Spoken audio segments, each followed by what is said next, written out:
Hello बच्चों, आपके अपने YouTube चैनल न्यूरेज एकेडमी में आपका स्वागत है। हम आपको पढ़ा रहे थे त्रिविमीय ज्यामिति, जिसमें 11.2 एक्सरसाइज सॉल्व करा रहे हैं। इसमें आप बहुत अच्छे से पढ़ रहे हैं। उसमें कारण क्या है कि इस टाइप के क्वेश्चन, यानी इसमें अगर आप पढ़ रहे हो तो पहले मेथड पढ़िए, फिर क्वेश्चन को सॉल्व करने का तरीका पढ़िए, तभी आपको याद रहेगा, अन्यथा क्वेश्चन को आपको नहीं याद रहेगा।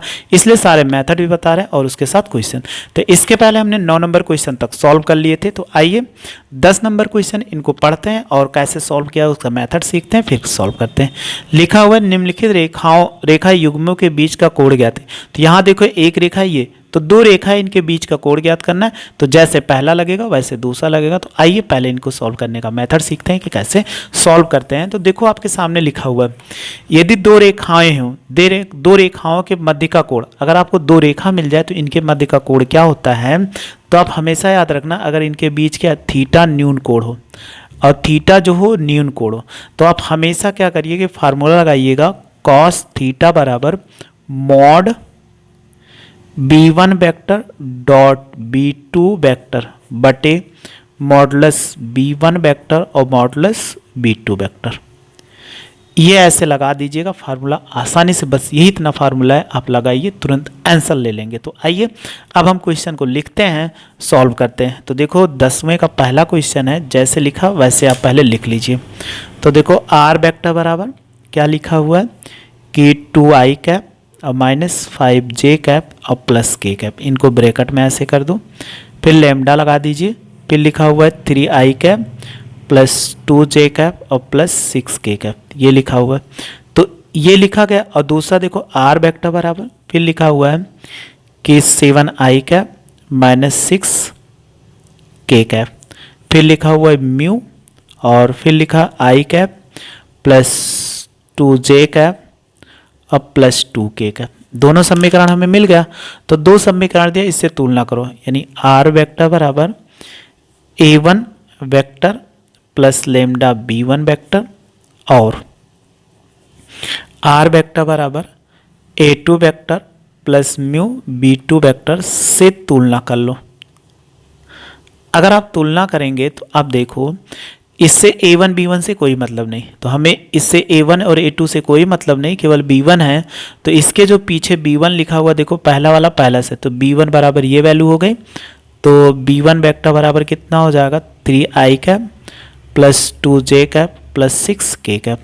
और दूसरा b2 वेक्टर बराबर, दूसरा वाला दूसरे से तुलना करिए, तो i cap plus 2j cap plus 2k cap, ये निकला है। अब एक वैल्यू देखो यहाँ पर क्या है, b1 डॉट b2 है, तो यही अलग से पहले निकाल लो। तो b1 vector dot b2 vector आपने सदिश बीजगणित में पढ़ा था। तो ये 3i cap plus 2j cap और प्लस 6k कैप, वही फार्मूला है, a vector dot b vector mod a mod b, बस यहाँ रेखा है b1 b2, इसीलिए b1 b2 ले रहे हैं। और फिर डॉट क्या हो जाए, ये हो जाएगा i cap plus 2j cap और प्लस 2k कैप। अब i के साथ 3 1 3 हो जाएगा, और 2 दूनी कितना 4, j के साथ, और 6 दूनी कितना 12, तो 12 4 16 और 3 कितना 19 आ जाएगा। अब हमें इसके मॉडुलस निकालना है, तो मॉडुलस निकालो। मॉडुलस b1 वेक्टर बराबर अंडर रूट i के गुणांक का होगा 3 का स्क्वायर, 2 का स्क्वायर, फिर 6 स्क्वायर। तो ये 3 3 का 9 और 2 दूनी 4, 6 छोक 36, 36 4 40 और 9 कितना 49, 49 का वर्गमूल कितना 7 आ गया। फिर आप मॉड b2 वेक्टर निकालो ऐसे। जब b2 निकालोगे सबके i का गुणांक और j के और k का, तो 1 का स्क्वायर प्लस 2 का स्क्वायर और प्लस कितना 2 का स्क्वायर, तो 1 2 दूनी कितना 4 प्लस 4 और जोड़ो 4 4 8 कितना 9, 9 का वर्गमूल कितना होता है 3 होता है। ये इतना आ गया। अब इनके बीच का जो कोण थीटा निकालना है, तो अभी हमने बताया कॉस थीटा बराबर mod b1 vector dot b2 vector और बटे जो होगा इसमें मॉड b1 वेक्टर और मॉड b2 वेक्टर। चलिए वैल्यू रख दीजिए, जैसे आप वैल्यू रखोगे बस तुरंत आपको आंसर दिखने लगेगा। b1 डॉट b2 की वैल्यू कितना 19 और इसकी वैल्यू कितना 7 और गुणे 3, तो आप गुणा करा दीजिए। तो कॉस थीटा बराबर कितना हो जाएगा 19 बट्टा 21, ऐसे लिख सकते हैं। अगर माइनस है तो यहाँ पर ऐसे लिख दीजिए। तो कॉस थीटा अगर माइनस नहीं है तो 19 बट्टा क्या कर सकते हो 21 भी लिख सकते हो, 19 बट्टा 21। तो थीटा बराबर कितना हो जाएगा कॉस इनवर्स 19 बटा कितना 21। ये हमें करना था, तो ये हमने क्वेश्चन ज्ञात कर लिया। तो याद रखना, जैसे भी हमने पीछे आपको बताया था कि कोई क्वेश्चन मिलता है सॉल्व करने का, ए डॉट बी का सेम वही फार्मूला है, बस यहाँ सदिश के रूप में आपको मिल रहा है। तो यही ध्यान देना है, अगर कोई भी वैल्यू मिलती है सदिश के रूप में तो उनको सदिश के रूप में लेना है, आसानी से आप आंसर दे सकते हो। तो आप देखो सेकेंड नंबर क्वेश्चन के आंसर भी हम ऐसे कर सकते हैं। तो देखिए सेकंड नंबर क्वेश्चन क्या है, आर वेक्टर बाय इतना बी वेक्टर, दोनों का ऐसे निकालो, b1 और b2 निकाल के रख दीजिए, आसानी से आंसर आ जाएगा। फिर लिखा हुआ तीसरा समीकरण यानी 11 नंबर, रेखा युग्मों के बीच का कोण ज्ञात, अब की कार्तीय रूप में लिखा हुआ है। तो आइए कार्तीय रूप में कैसे ज्ञात करते हैं, फिर कोण ज्ञात करना तो सदिश रूप का बताए थे हमने, दोनों को एक क्वेश्चन बता दिया, दूसरा क्वेश्चन बहुत आसान है, आप सॉल्व कर लोगे। ऐसे 11 नंबर क्वेश्चन उसको भी हम सॉल्व करना सीखते हैं कि इनको कैसे सॉल्व करते हैं। तो चलिए देखिए 11 नंबर क्वेश्चन, ये भी आपका मज़ेदार क्वेश्चन है, उसमें ऐसी कोई प्रॉब्लम नहीं होगी, लेकिन उसको सॉल्व करने से पहले हमें क्या करना पड़ेगा, इसका मेथड सीखना पड़ेगा कि मेथड क्या है। बिना मेथड के कोई क्वेश्चन इसमें सॉल्व नहीं हो सकता है। कि आप सोचो कि हम मेथड ना पढ़े और वैसे इकट्ठा पढ़ लें तो उसमें हमेशा आपको क्या करेगी, प्रॉब्लम क्रिएट कर देगी। तो आपको दो रेखा मिल जाए, अगर दो रेखा मिल जाए तो देखो इसमें अगर निकालते हैं दो रेखा इसमें मिलेगी। अब दो रेखा जब मिलेगी तो पहला क्या होगा, x1 बाई a1 होगा, यानी अगर इसमें a1 और a2 मान के चलते a1 हो जाएगा बराबर y minus y1 by b1 और z माइनस z1 बाई ये c1। दूसरा क्या होगा, तथा x minus x2 by a2 और y minus y2 by b2 होगा और z minus z2 by c2 हो जाएगा। ठीक, ये हो गया। तो अगर आप बात करोगे तो इनके अगर सबसे पहले ये क्या है, दिक् अनुपात है, तो इन्हीं का अगर दिक् अनुपात क्या है, अगर हम लिख लें रेखा का दिक् अनुपात, दिक् अनुपात क्या है, a1 b1 c1 और क्या है a2 b2 और क्या है c2 है। ये हमें पता चल गया क्योंकि हर वाले से वैल्यूज मालूम करना है नीचे और अंश वाली वैल्यू से कोई मतलब नहीं। तो जब इनके बीच का कोण निकालोगे तो इनके बीच का कोण क्या होगा, अगर हम दोनों को निकालते हैं तो ये दिक् अनुपात है, तो रेखा के बीच का कोण, अगर हमें कोण ज्ञात करना है तो कॉस थीटा बराबर क्या होता है, modulus a1 a2 b1 b2 c1 c2 बटे under root a1 square b1 square plus c1 square, फिर under root a2 square b2 square और प्लस c2 स्क्वायर।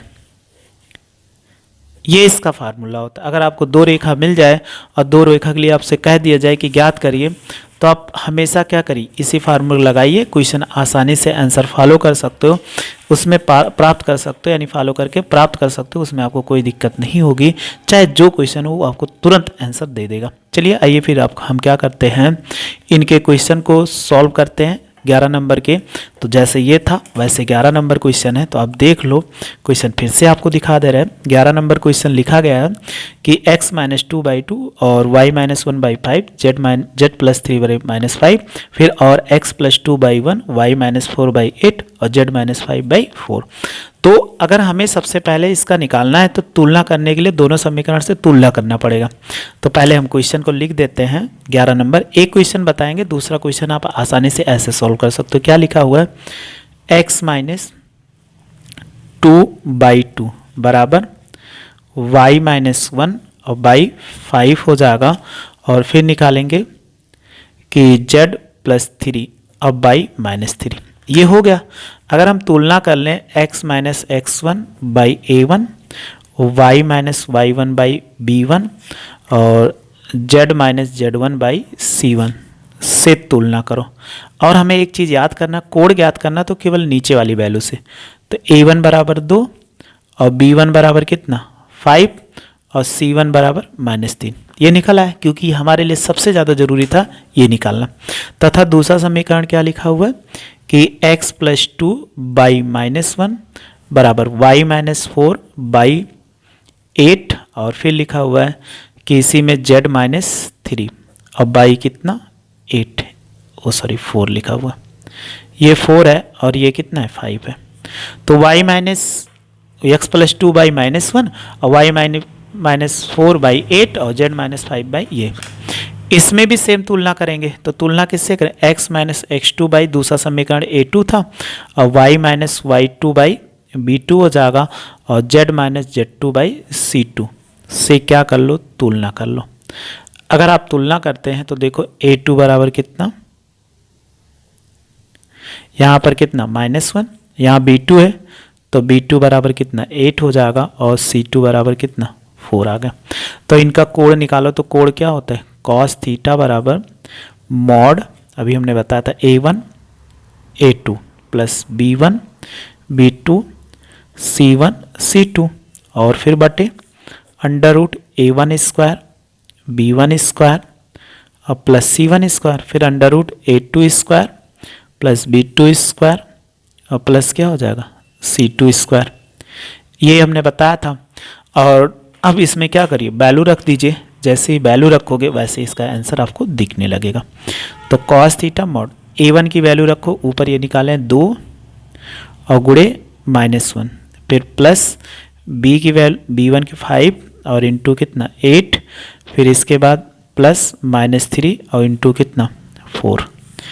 ऐसे नीचे रूट में रखो, जब रूट में रखेंगे सबकी वैल्यू -2 का स्क्वायर, सॉरी प्लस 2 है, यहाँ पर देखो 2 है तो ये 2 का स्क्वायर, फिर प्लस 5 का स्क्वायर और -3 का स्क्वायर। दूसरी वैल्यू रखो, फिर यहाँ पे है -1 का स्क्वायर और प्लस 8 का स्क्वायर और फिर प्लस 4 का स्क्वायर। इतना हो गया। अब आप सबका गुणा करा दीजिए, तो cos थीटा बराबर कितना होगा, 2 × -2 8 × 5 40 4 × 12, 2 दूनी 4 5 25 3 × 9। इसमें भी ऐसे करो, 1 × 1 8 × 64 4 चौक 16। अब इनको क्या करिए, सॉल्व कर लीजिए। जब इनको सॉल्व करेंगे तब देखो कितना आ जाएगा कि अगर ये है cos थीटा, तो cos थीटा बराबर दोनों की वैल्यू मिल जाए तो यहाँ पर देखो ये -40 और इसमें 4 × 12 -12 होगा।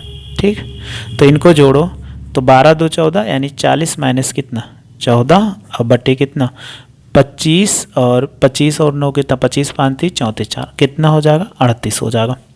और ये जोड़ो 6 4 10 11 के 1 हो जाएगा, 6 1 7 1 8। अब आप इसका अगर वर्गमूल ले लेते हैं तो cos थीटा बराबर कितना हो जाए, 40 में से घटाओ 10 में से 4 गया 6 और यहाँ पर कितना बचा 40, तो ये कितना हो जाए 26 हो जाएगा और बटे पॉजिटिव में और रूट कितना 38 और 9 को इसका वर्गमूल कितना होता है 9 हो जाएगा। तो अगर गुणा करा दोगे तो ये कितना हो जाएगा, यहाँ थीटा बराबर थीटा ये जाएगा उस तरफ cos इनवर्स हो जाएगा, यहाँ कहीं निगेटिव नहीं है इसलिए कितना 26 और बटे 9 अंडर रूट कितना 38, ये इसका आंसर हो जाएगा। ठीक, आपको ये समझ में आ चुका होगा। अब एक कंडीशन और देख लो, इसी में थोड़ा सा है।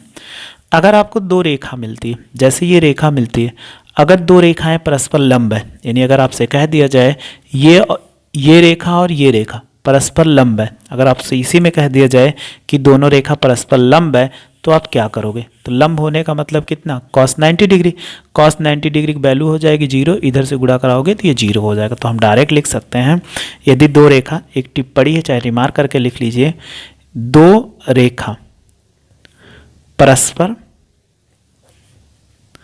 लंब है तो इनके लिए अभी हमने पीछे एक बता चुके हैं आपको कि अगर दिग अनुपात दिया गया तो a1 b1 c1 क्या होता है, दिग अनुपात होता है, आपने पीछे पढ़ा था लेकिन फिर भी आपको बता देते हैं। तो याद रखना a1 a2 plus b1 b2 और प्लस c1 c2 बराबर क्या हो जाए 0 हो जाएगा अगर दो रेखा परस्पर क्या हो लंब हो। तो अभी आने वाले क्वेश्चन नंबर 12 में यही मेथड लगेगा। अगर दूसरा हो जाए दो रेखा परस्पर क्या है, परस्पर समांतर हो, अगर कह दिया जाए दोनों रेखा समांतर हो तो a1/a2 बराबर b1/b2 हो जाएगा और बराबर c1/c2। ये सब आपको पहले ही बता चुके हैं। अगर दो रेखाओं का दिग अनुपात दिया गया हो तो इसको हमने अभी पहले बता चुके हैं। तो बस यहीं तक रखते हैं इसमें। 11 नंबर तक क्वेश्चन सॉल्व है। ऐसे 12, 13 सॉल्व करने की कोशिश करिएगा, क्योंकि 12 नंबर जो सॉल्व होगा वो इसी मेथड पे सॉल्व होगा, तो सॉल्व करने की कोशिश करिएगा। आप सॉल्व कर लेगा, नहीं सॉल्व करोगे तो कमेंट्स बॉक्स में जरूर मैसेज करिए, हाँ सर नहीं सॉल्व कर, तो आपको बता देंगे। बस आप मेरे साथ ऐसे जुड़े रहिए, अच्छे से पढ़ते रहिए, आपको कोई दिक्कत नहीं। वीडियो अच्छी लगी तो लाइक और शेयर करो तथा मेरे चैनल को सब्सक्राइब कर लीजिए। वीडियो देखने के लिए थैंक यू सो मच।